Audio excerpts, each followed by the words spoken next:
VOA This Morning.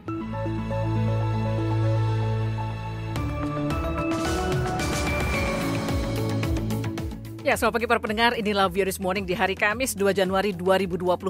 Bersama saya Eva Mazrieva, ada produser kami Bani Rahayu dan operator kami Rob yang mengudara langsung dari Studio 17 VOA Siaran Indonesia di Washington DC. Gimana perayaan malam tahun baru di tempat Anda? Pasti seru ya. Kalau saya dulu di Jakarta atau di Aceh, saya biasanya bikin sate, mie bakso, terus ngundang teman-teman, tetangga, keluarga nonton bareng sambil lihat kembang api gitu. Tapi kalau di Amerika kali ini malam tahun barunya agak-agak pilu kalau saya bilang mah. Selain diselimuti hujan, ada aksi terorisme di New Orleans, salah satu kota yang sedang dipadati warga yang ingin merayakan pergantian tahun. Nah, hingga saat saya siaran ini, sedikitnya 10 orang meregang nyawa. This man was trying to run over as many people as he possibly could. Juga jangan lewatkan laporan tentang saran kampus-kampus di seluruh Amerika agar mahasiswa internasional atau mahasiswa asingnya segera pulang kembali ke kampus sebelum pelantikan Presiden terpilih Donald Trump 20 Januari nanti.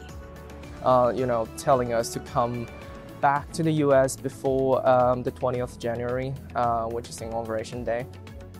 Dan seperti biasa, siaran ini juga dapat Anda simak secara live streaming di situs kami di www.voanesia.com atau di podcast VOA This Morning di platform podcast langganan Anda. Kini kita temui dulu Taris Sirziman yang akan menyampaikan berita dunia pagi ini. Pendengar, seorang pria Texas berusia 42 tahun menabrakkan truk pickup ke kerumunan yang tengah merayakan tahun baru di French Quarter, New Orleans, lalu melepaskan tembakan ke arah polisi. Insiden pada Rabu dini hari itu menewaskan sedikitnya 10 orang dan melukai 35 lainnya, menurut FBI yang menyebutnya berpotensi sebagai aksi terorisme. FBI mengidentifikasi pelaku sebagai Syamsuddin Jabbar, warga negara Amerika asal Texas, yang tewas di tempat dalam baku tembak dengan polisi dan menurut keterangan pejabat, ia kemungkinan bertindak bersama orang lain. Menurut FBI, bendera ISIS ditemukan di dalam kendaraan sehingga memicu penyelidikan atas kemungkinan keterkaitan dengan kelompok teroris. Disebutkan pula bahwa kendaraan tersebut tampaknya adalah mobil sewaan. We do not believe that Jabbar was solely responsible. We are aggressively running down every lead, including those of his known associates. Kami tidak percaya bahwa Jabbar bertindak seorang diri. Kami secara agresif menelusuri setiap petunjuk, termasuk orang-orang yang dikenal dekat dengannya, kata asisten agen khusus FBI, Alethea Duncan, dalam konferensi pers. Penyelidik menemukan senjata dan kemungkinan perangkat peledak di dalam kendaraan tersebut. FBI juga menyatakan bahwa beberapa kemungkinan perangkat peledak lain ditemukan di French Quarter. 2 perangkat peledak berhasil dijinakkan, kata Duncan. Yang mengkonfirmasi jumlah korban tewas sebanyak 10 orang setelah seorang anggota Kongres Amerika sempat menyebut jumlahnya mungkin bertambah. Israel memperingatkan pada Rabu bahwa mereka akan meningkatkan serangan di Gaza jika Hamas terus melancarkan serangan roket. Sementara itu, petugas penyelamat Palestina melaporkan puluhan kematian akibat serangan Israel pada hari pertama tahun baru. Selama seminggu terakhir, militan Palestina terus meluncurkan roket ke arah Israel, terutama dari Gaza Utara, di mana militer Israel sedang melakukan operasi militer besar-besaran. Roket-roket tersebut tidak hanya menimbulkan kerusakan dalam tidak banyak dan jumlahnya jauh lebih sedikit dibandingkan dengan tahap awal perang. Namun hal ini menjadi pukulan politik bagi pemerintah Israel setelah 15 bulan berkonflik. אני רוצה להעביר מכאן מסר ברור לראשי המחבלים בעזה. אם החמאס לא יאפשר בקרוב את שחרור החטופים הישראלים מעזה. Saya ingin menyampaikan pesan yang jelas dari sini kepada para pemimpin teroris di Gaza. Jika Hamas tidak segera mengizinkan pembebasan para sandera Israel dari Gaza dan terus menyerang komunitas-komunitas Israel, maka mereka akan menghadapi pukulan dengan intensitas yang belum pernah terlihat di Gaza dalam waktu yang lama. Itulah kata Menteri Pertahanan Israel, Israel Katz. Pendengar, sejak 6 Oktober, Israel telah melakukan operasi darat dan udara besar-besaran di Gaza Utara, terutama menargetkan Jabalia dan kamp pengungsi yang berdekatan. Pihak militer mengatakan operasi ini bertujuan untuk mencegah militan Hamas berkumpul kembali di wilayah tersebut. Tapi pada hari Senin, para pakar HAM PBB mengatakan bahwa pengepungan ini tampaknya merupakan bagian dari upaya untuk secara permanen menggusur penduduk lokal sebagai langkah awal menuju aneksasi Gaza.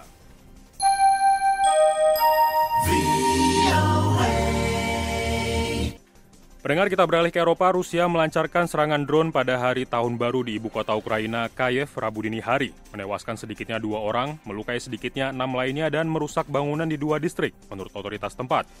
Sementara itu, militer Ukraina menyatakan telah menembak jatuh 63 dari 111 drone yang diluncurkan Rusia sepanjang malam di berbagai wilayah Ukraina. Pada hari yang sama, pendengar, Ukraina mengumumkan bahwa transit gas alam Rusia melalui wilayahnya telah dihentikan sejak pukul 7 waktu setempat, dengan alasan keamanan nasional. Dalam pidato malam tahun baru pada Selasa, Presiden Ukraina Zelensky mengatakan bahwa negaranya akan melakukan segala upaya di tahun yang baru untuk mengakhiri perang dengan Rusia. Дорогі українці, дорогі українки, 2025 стане нашим роком. Semoga 2025 menjadi tahun kita, tahun untuk Ukraina. Kita tahu bahwa perdamaian tidak akan diberikan begitu saja, tetapi kita akan melakukan segala cara untuk menghentikan Rusia dan mengakhiri perang. Ini yang diinginkan kita semua, kata Zelensky. Pada tahun 2024, pendengar Ukraina kehilangan wilayah 7 kali lebih luas terhadap Rusia dibandingkan dengan pada tahun 2023. Sekitar 4.000 km persegi, terutama di bagian timur, menurut data dari Institut Kajian Perang yang berbasis di Washington. Dalam waktu yang sama, Ukraina merebut beberapa ratus kilometer persegi wilayah Rusia di Kursk. Rusia menginvasi Ukraina pada Februari 2022. Pendengar, menurut perhitungan kantor berita AFP, Arab Saudi melakukan sedikitnya 338 eksekusi pada 2024, naik tajam dari 170 eksekusi pada 2023 dan menjadi yang tertinggi dalam beberapa dekade terakhir. Lembaga HAM Amnesty International yang telah memantau eksekusi di Arab Saudi sejak tahun 1990-an, menyatakan rekor tertinggi sebelumnya adalah pada tahun 2022 dengan 196 eksekusi dan tahun 1995 dengan 192 eksekusi. Menurut data AFP, dari total hukuman mati pada tahun lalu, sedikitnya 117 orang yang dieksekusi merupakan terpidana kasus perdagangan narkoba. Serangkaian eksekusi terhadap terpidana narkoba meningkat sejak negara kerajaan itu mengakhiri moratorium hukuman mati bagi pelanggaran terkait narkoba 2 tahun lalu.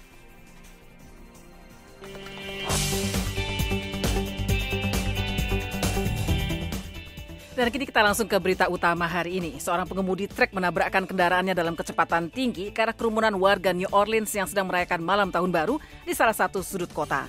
Biro Penyidik Federal FBI mengkategorikan insiden ini sebagai serangan teroris. Biro Penyidik Federal FBI Rabu pagi melalui X memastikan bahwa insiden truk menabrak kerumunan orang di New Orleans adalah tindakan terorisme. Sebelumnya sempat terjadi kesimpang siuran informasi tentang insiden yang menewaskan 10 orang dan melukai lebih dari 35 orang lainnya itu. Dalam konferensi pers beberapa jam setelah insiden tersebut, Wali Kota New Orleans LaToya Cantrell menyebut insiden itu sebagai serangan teroris. First of all, we do know that the city of New Orleans was impacted by a terrorist attack. Pertama-tama saya ingin memberitahu Anda bahwa kota New Orleans baru saja menghadapi serangan teroris. Semuanya masih diselidiki. Kita akan mendengar lebih jauh setelah saya bicara. Meski demikian, saya sudah terhubung langsung dengan Gedung Putih, dengan Gubernur Landry dan tentu saja pasukan komando terpadu yang hadir di sini. Namun, agen khusus FBI Alita Duncan sempat mengoreksi pernyataan itu dengan mengatakan pihaknya memang menemukan perangkat peledak rakitan, namun masih dalam proses mengonfirmasi apakah perangkat tersebut berfungsi atau tidak. Seorang pengemudi yang tewas ditembak polisi di lokasi kejadian menabrakkan truknya ke kerumunan orang dengan kecepatan tinggi dan melepaskan tembakan tak lama setelah perayaan Tahun Baru, kata pejabat pemerintah kota dan kepolisian. Kepala Kepolisian New Orleans, Ann Kirkpatrick, This man was trying to run over. Laki-laki ini berusaha menabrak sebanyak mungkin orang. Ia bertekad melakukan pembantaian dan kerusakan. Peristiwa itu terjadi pada pukul 3.15 pagi waktu setempat di persimpangan Jalan Canal dan Jalan Bourbon pada perayaan Tahun Baru. Jalan Bourbon adalah destinasi wisata bersejarah di kawasan French Quarter yang dikunjungi banyak orang untuk menikmati musik dan bar. Kirkpatrick mengatakan pengemudi menembaki polisi dan melukai 2 di antaranya dari dalam kendaraannya setelah menabrak kerumunan.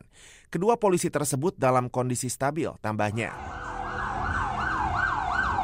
Sebuah video terverifikasi yang diambil salah seorang yang berada di lokasi menunjukkan sedikitnya 2 mayat dalam kondisi terpelintir di jalan, di mana salah satunya tergeletak di atas sesuatu yang tampak seperti genangan darah.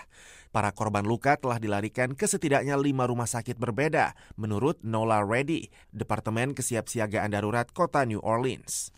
Gedung Putih mengatakan mereka sudah berkoordinasi dengan Wali Kota New Orleans untuk menawarkan bantuan. Ini bukan pertama kalinya New Orleans menghadapi peristiwa penembakan dan serangan kendaraan ke kerumunan pada parade-parade di kota itu. Setidaknya 2 peristiwa sebelumnya terjadi pada November 2024 yang menewaskan 2 orang dan melukai 10 lainnya, dan pada Februari 2017 yang melukai lebih dari 20 orang. Rifan Dwi Astono, VOA, Washington. The Voice of America, VOA. Pendengar, saat sekarang ini semakin banyak perguruan tinggi dan kampus di universitas di Amerika yang menyuarakan para mahasiswa internasional atau mahasiswa asingnya untuk segera kembali ke Amerika sebelum Presiden terpilih Donald Trump dilantik. Karena mereka khawatir Trump akan memberlakukan larangan perjalanan sebagaimana yang dilakukan pada masa pemerintahan pertamanya. Pendengar, lebih dari selusin kampus di Amerika telah mengeluarkan imbauan agar para mahasiswa internasional atau mahasiswa asing yang sedang libur musim dingin atau winter break mulai 18 Desember lalu dapat segera kembali ke kampus-kampus mereka di Amerika sebelum Presiden terpilih Donald Trump dilantik pada 20 Januari nanti. Karena khawatir Trump akan memberlakukan larangan perjalanan. Di beberapa kampus, semester musim semi atau spring semester akan dimulai sebelum Trump dilantik, sehingga para mahasiswa mungkin memang sudah harus kembali ke kelas. Tapi siapapun yang keberadaannya di Amerika bergantung pada visa akademis, maka yang terbaik adalah mengurangi risiko dan kembali ke kampus sebelum 20 Januari. Jackie Lee, mahasiswa tahun ketiga di jurusan studi lingkungan di University of California, Berkeley, yang berasal dari Tiongkok, adalah salah seorang yang mendapat pemberitahuan dari kampusnya. Just roughly a few weeks ago, I received this email from Berkeley International Office. Beberapa minggu lalu, saya menerima email dari kantor Berkeley International meminta kami untuk kembali ke Amerika Serikat sebelum hari pelantikan 20 Januari. Intinya, mereka mengatakan tidak yakin dengan apa yang akan terjadi ketika berlangsung transisi pemerintahan. Trump mengeluarkan perintah eksekutif pada Januari 2017 yang melarang warga negara dari 7 negara berpenduduk mayoritas Muslim, yaitu Irak, Suriah, Iran, Sudan, Libya, Somalia, dan Yaman, untuk melakukan perjalanan ke Amerika. Wisatawan dari negara-negara itu dilarang naik pesawat terbang atau ditahan di bandara-bandara Amerika segera setelah mereka mendarat. Di antara mereka juga terdapat mahasiswa, dosen, pebisnis, turis, dan mereka ingin berobat atau mengunjungi teman dan keluarga. Trump kemudian menghapus beberapa negara dalam daftar itu, tetapi menambahkan negara lain. Secara keseluruhan ada 15 negara yang terdampak daftar yang dikeluarkan pada masa kepresidenannya. Departemen Luar Negeri Amerika mengatakan lebih dari 40.000 orang ditolak untuk mendapatkan visa ke Amerika. Presiden Joe Biden mencabut perintah itu saat ia menjabat pada tahun 2021. Menurut Open Doors, sebuah proyek data yang sebagian didanai oleh Departemen Luar Negeri Amerika, ada lebih dari 1,1 juta mahasiswa internasional atau mahasiswa asing yang terdaftar di perguruan tinggi dan universitas Amerika pada tahun ajaran ini. Mahasiswa dari India dan Tiongkok telah menyumbang lebih dari separuh dari semua mahasiswa internasional di Amerika. Sekitar 44.000 diantaranya berasal dari 15 negara yang terkena dampak pembatasan perjalanan Trump. Tim Transisi Trump belum menanggapi permohonan wawancara kami tentang topik ini, tapi di masa lalu Trump mengatakan akan menghidupkan kembali larangan perjalanan dan bahkan memperluasnya.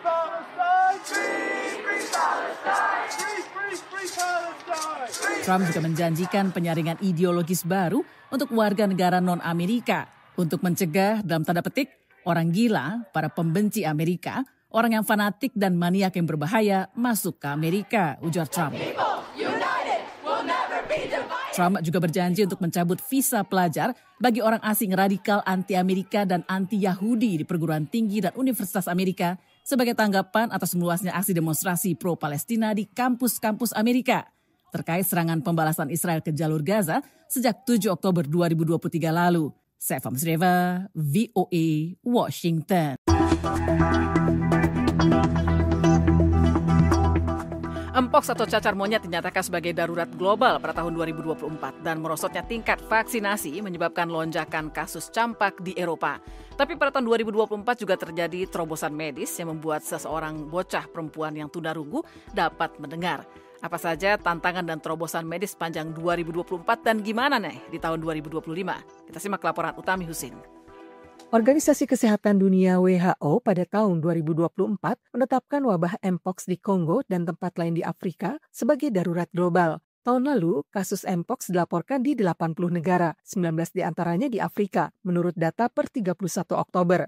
4 tahun setelah pandemi COVID-19 melanda dunia, virus itu masih menimbulkan malapetaka. Pada Januari 2024, Badan Keamanan Kesehatan Inggris memperkirakan lonjakan kasus flu dan COVID akan terus terjadi.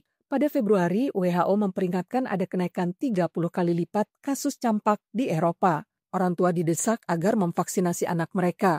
Steve Russell, Direktur Nasional bagi Vaksinasi dan Pemeriksaan pada Layanan Kesehatan Nasional Inggris, mengatakan, People might think that it no longer is a threat. Orang mungkin mengira ini bukan ancaman dan bukan lagi ancaman bagi kesehatan pribadi mereka.